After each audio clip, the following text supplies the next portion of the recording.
যে হাওরে পথ মানে ছিল নৌযাত্রা আর ভোগান্তি, সেখানেই আজ মাথা তুলে দাঁড়াচ্ছে উন্নয়নের সেতু। কিশোরগঞ্জের মিঠামইন উপজেলার গোড়াউত্রা নদীর ওপর প্রায় ১৪৬ কোটি টাকা ব্যয়ে নির্মিত হচ্ছে জেলার দীর্ঘতম সেতু।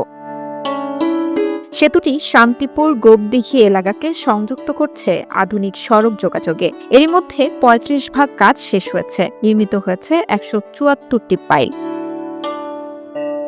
সেতু হলে যেমন সহজ হবে যাতায়াত, তেমনি বাড়বে ব্যবসা বাণিজ্যের সুযোগ, এমনটাই বলছেন হাওড়াবাসী। আমরা কিশোরগঞ্জ গেলে ফেরি ব্রিজ চালু হয়ে গেলে আমরা খুবই উপকার হবে। এমার্জেন্সি লোকে আছে, সিরিয়াসলি কত লোকে আছে, আমরা ব্রিজের উপর অনেক নির্ভরশীল। চামড়া বন্দর থেকে নিয়ে আসছি, ফেরিতে বসার জন্য প্রায় আধা ঘন্টা 1 ঘন্টার মতো লেট হয়। যদি আমাদের ব্রিজটা হয়ে যায় তাহলে দ্রুত তাড়াতাড়ি আমরা নিয়ে যেতে পারবো। এই ফজারটা যদি ব্রিজটা যদি চালু হইতো আমরা বসাতাম না, চালু করে যেতাম বলে। ঠিকাদার প্রতিষ্ঠান ২০২২ সালের নভেম্বর থেকে সেতু নির্মাণ কাজ শুরু করে। তাদের দাবি, হাওরে কাজের সময়সীমা কম থাকায় কিছুটা দেরি হচ্ছে, তবে দ্রুত গতিতে কাজ চলছে। বান্ডেল থাকলে প্রতি সেনমানিতে টাকা বাঁচবে।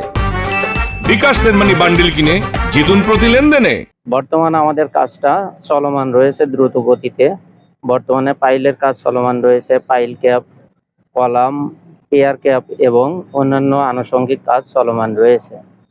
বর্তমান কাজ করতে গিয়ে আমরা কিছু সমস্যার সম্মুখীন হয়েছি, যেমন এখানে শুধুমাত্র 5 থেকে 4 মাস আমরা কাজ করতে পারি এবং বাকিটা সময় বন্যায় প্লাবিত থাকে। এদিকে উপজেলা প্রকৌশলী জানান, সেতুটি চালু হলে একদিকে যেমন কিশোরগঞ্জ সদর সহ দেশের বিভিন্ন অঞ্চলের সঙ্গে সংযুক্ত হবে হাওরের জনপদ, তেমনি পর্যটনও আসবে গতি। এই প্রকল্পের কাজ আমরা 2023-এর নভেম্বরে শুরু করেছিলাম।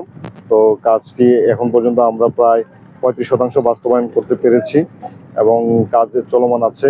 হাওরে কাজের সময়টা কম থাকায় হয়তো আমাদের সময় একটু প্রকল্পের মেয়াদ একটু বৃদ্ধি করা লাগতে পারে। 1 দশকের অবহেলা আর অপেক্ষার অবসান ঘটিয়ে হাওরের বুকে গড়ে উঠছে আধুনিকতার প্রতীক এই সেতু। লোকজ ভাষায় যাকে বলে, যেখানেই পথ নেই সেখানেই পথ দেখায় উন্নয়ন।